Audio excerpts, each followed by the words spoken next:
Yeah. Now that we have identified that the independent factors are really not independent, that is where we look at reducing the dimension. So probably five factors are not required. They may get clubbed into two factors or probably one factor or whatever. They can be clubbed together to form one or two or three factors. That is what we are calling as factor analysis. So the tool typically does the factor analysis from analyze. Dimension reduction is there. As a part of this dimension reduction, we have factor analysis. So this particular part helps us in reducing the dimension. What we are doing in this process is we have to give all the variables for which we think are our independent variables. So the better thing we are talking of is the engine size, the horsepower, the length, the curb weight. These four, let's say I am giving as the independent variables, and probably if required, let me put even the vehicle type also. These are the five variables which I am actually using to determine my price, because the remaining three variables we have omitted in the first go itself, where the significance level was greater than 0.05. Then using this, rest all can very well be fair enough. Yeah, how many number of factors you want? Right? Probably sometimes I can decide on a fixed number of factors. So these five, club them into two factors or club them into three factors. Or I may say let the system decide that. Right? Again, here there is a complex mathematical or matrices based concept that comes in, which is called as an eigenvalue, which is more like, as I said, the pull out 60% from the second, 30% on the third. What it takes is initially, just I am giving a rough concept of that. Initially, all the five variables are given a weightage of 1. Now, let's say this is the first variable I am working on. Some portion of the second variable could be there in the first. Right? Both of them could be to the correlation. The first and second are internally correlated. So, some portion of the second is already existing in 1. Similarly, some portion of the third is also existing in 1. Fourth also is existing in 1. Fifth also is existing in 1. Whatever their portions of the variance, here the portion is from the variance standpoint. Let's say 40% of this, 30% of this, 20% of this, 10% of this is existing in 1. So what happens is this 1 gets upgraded to 2. Because 1 plus 40% of 1 plus 30% of 1 plus 20% of 1 plus 10% of 1. All this put together, it is getting upgraded to 2. So what is left now? This is 0.6 is left, here 0.7 is left, here 0.8 is left, here 0.9 is left. Now the same exercise with the second variable. There could be some portion of the third in the second, some portion of the fourth in the second, some portion of the fifth in the second. So what will happen? Let's assume 30% of each of this is in the second. So 90.9 is, let's say, getting added up. So this second will become upgraded to 1.5. So which will make this one as 0.4, the next one as 0.5 and the next one as 0.6. Now the same process, the fourth could be dependent on third, the fifth could be dependent on third. Whatever is the portion that is existing, let's say 40% of each of them. So automatically the third one becomes 1.2, and this becomes 0.1 and this becomes 0.2. So the same 5 is getting reallocated. The eigenvalues, these are the eigenvalues. So what we are saying is this, the first factor is having an eigenvalue of 2 after the upgradation process, where you are pulling out the variances which are common and absorbing it into the first variable itself. Then, so this variable will be independent with the remaining 4 variables. Now, the same way, the second variable could be dependent on 3, 4, 5. So that dependency again is being absorbed back. So what happens is towards the end, 1, 1, 1, 1, 1 being the initial eigenvalues, they are getting upgraded to 2, 1.5, 1.2, 0.1 and 0.2.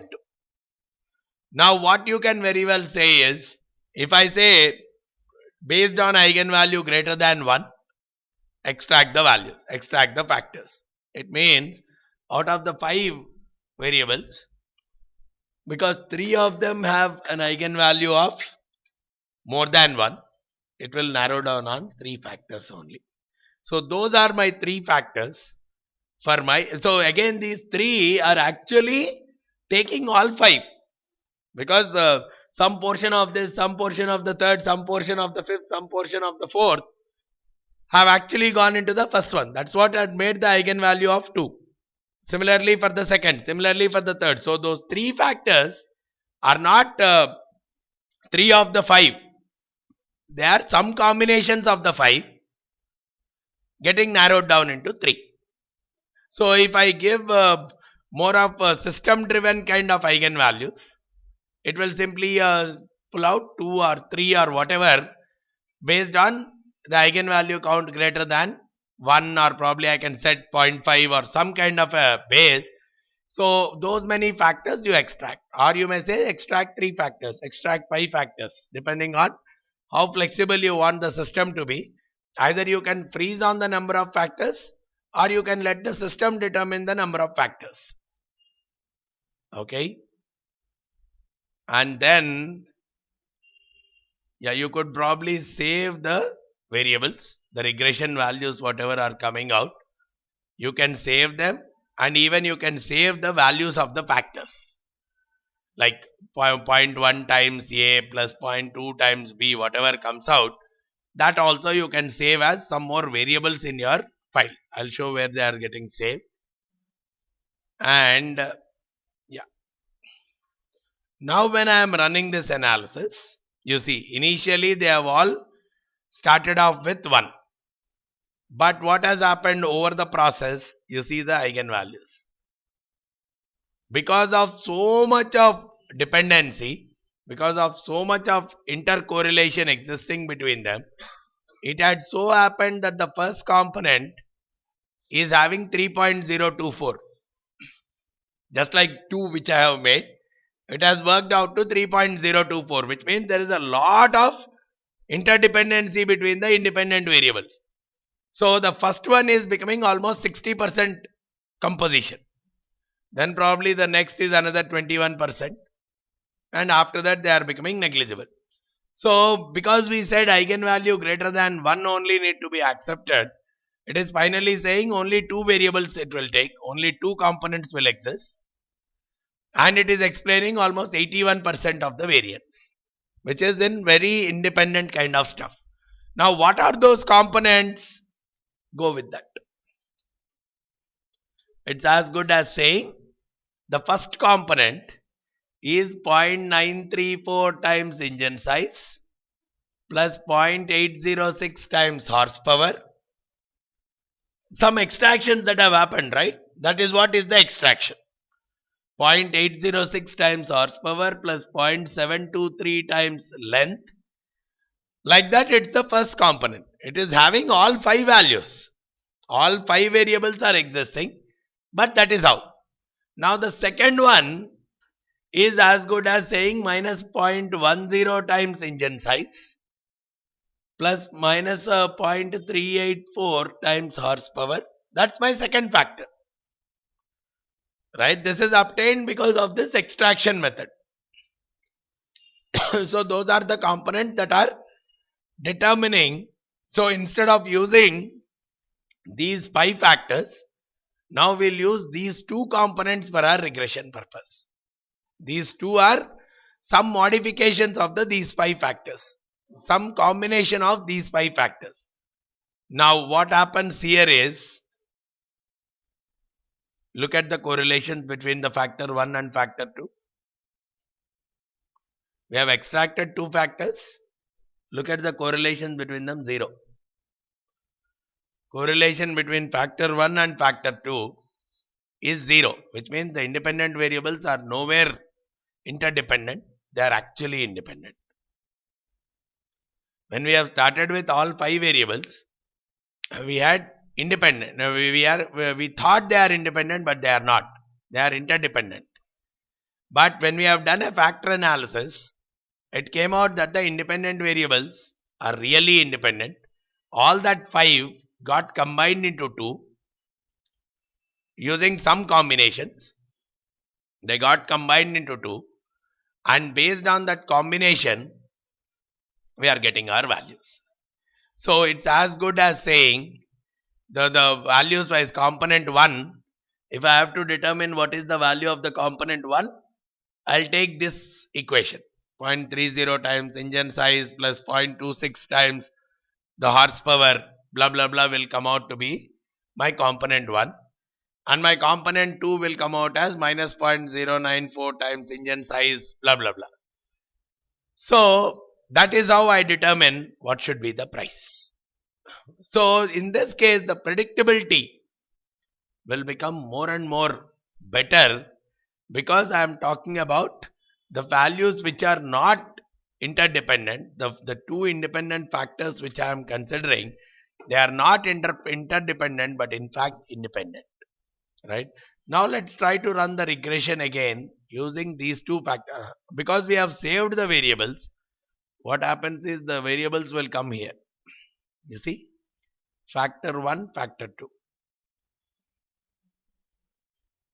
We have saved them. So that's where the factor 1 and factor 2 are coming up here. So the factor 1 is coming out as this equation. Factor 2 is coming out with this equation. Like 0.309 times engine size, 0.267 times horsepower.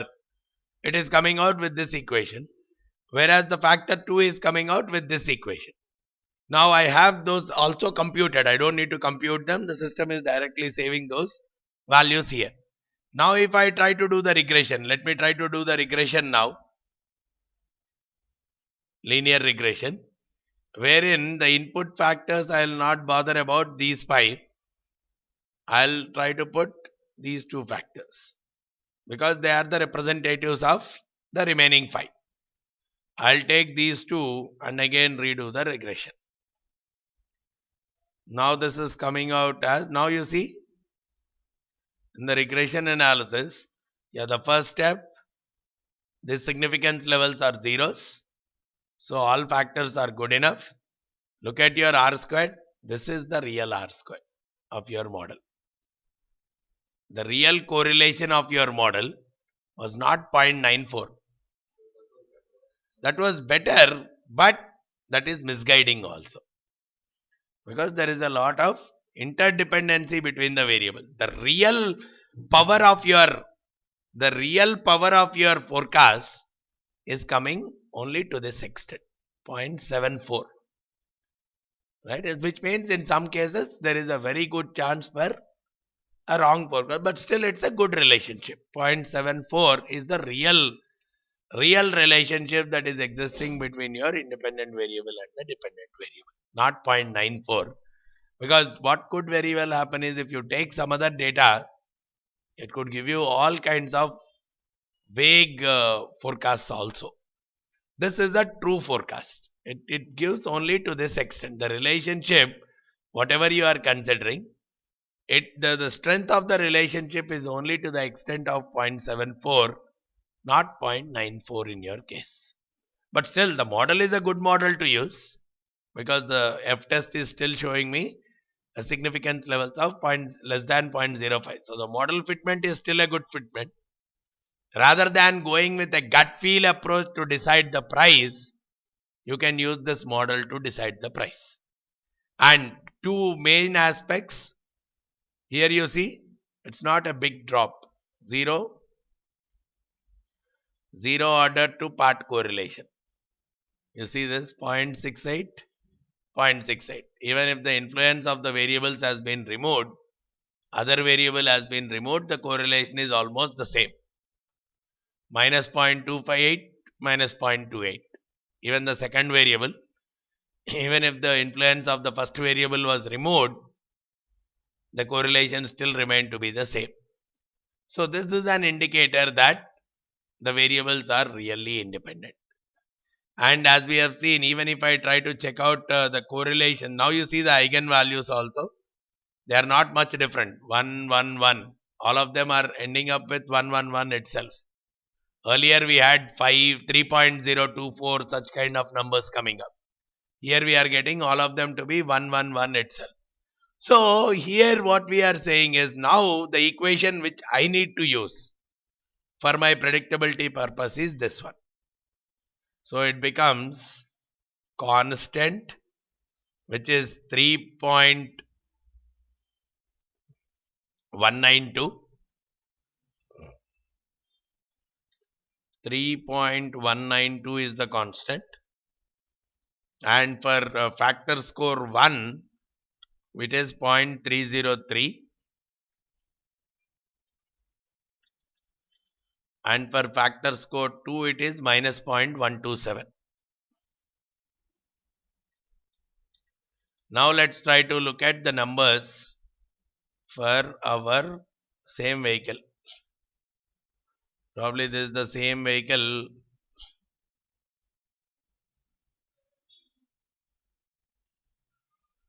Factor score 1 is minus 0.00051.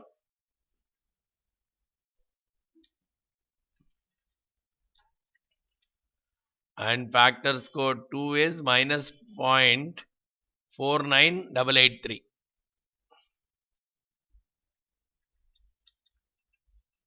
Now this time when I try to find out the log pricing for my new car, the same car,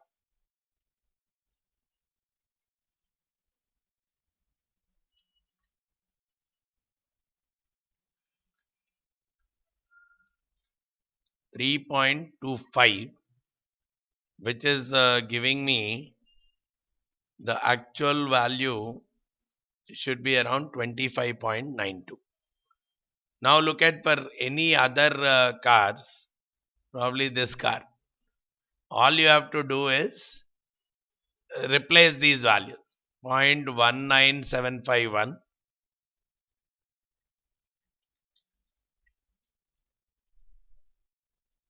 minus 0.70129. So this should be priced at 28.24. The actual price we can look at. 3.24 is the log price. We got 3.34. The log price. The actual log price was 3.24 for this. We got it as 3.34. So probably look at one more. This one. Minus 0.44458.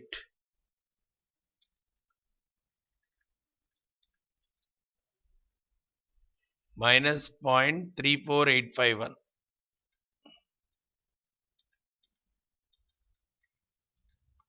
This is saying 3.10, whereas the actual was 3.31. So some of them would be showing on the higher side, some of them would be showing on the lesser side. But what we are saying is, see, these are the actual numbers.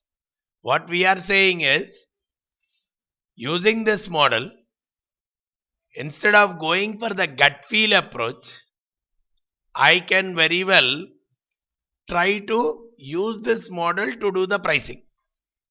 Where it would not be completely in the air, the pricing would be more or more, compared to using any other model, this is much better model to use the pricing across all the kinds of vehicles. If I am saying these are the factors that would be determined, that would determine the price of the car. So in most of the cases, we would not be very much deviating also. Let's say we look at this 2.71 case, minus 0.63041,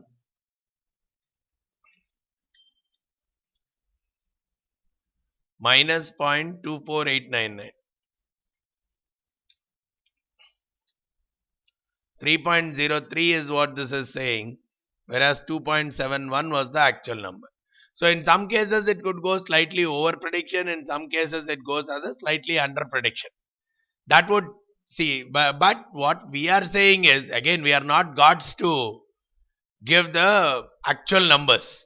But what we are trying to say using this regression is, by observing all the last 150 observations, this looks like a better fitting equation between the price and the remaining 8 variables. Removing the interdependency factors among the variables, this looks like a better equation. Now I can use that equation. If at all there are one or two more factors or something which are really having a significant influence, and after removing everything, probably they are going for R squared of 90%, then probably they are much more powerful. So we will add one or two more variables to our analysis, and that's how the model will get improvised. But with these 8 factors per se, it is looking like this is the best fitting equation between the price and the remaining 8 factors. Right? So just to summarize the entire process, initially we start off with the various variables, whether they are independent or not. We take the data, whatever we assume as our independent variables. We try to find some equation between a dependent variable and the independent variable. If at all some of the variables are not contributing, we remove the influence of them by removing them and rerunning the test again. So there is a new equation that gets formed. And after that, we also look at, are the independent variables really independent or interdependent? If they are independent, our tests, our regression stops there, and that equation will form our equation for the future. But if they are really not independent, we have to remove the interdependency factor between them. Factor analysis plays a very key role in terms of removing the interdependency among the factors. So once the interdependency is removed, it may become 2 factors or 3 factors or whatever. Either you can decide on the number of factors, or you can make the system decide the number of factors. Based on the eigenvalues, the system can decide these many factors are being considered. So those 3, 4, 1, 2, whatever are the factors that the system is deciding, they all will be the independent factors altogether. So you find the correlations between them should be zeros also. So any kind of prediction we have to do, it's better to do with those factors as input rather than your original input variables. That is how a regression analysis typically works, right?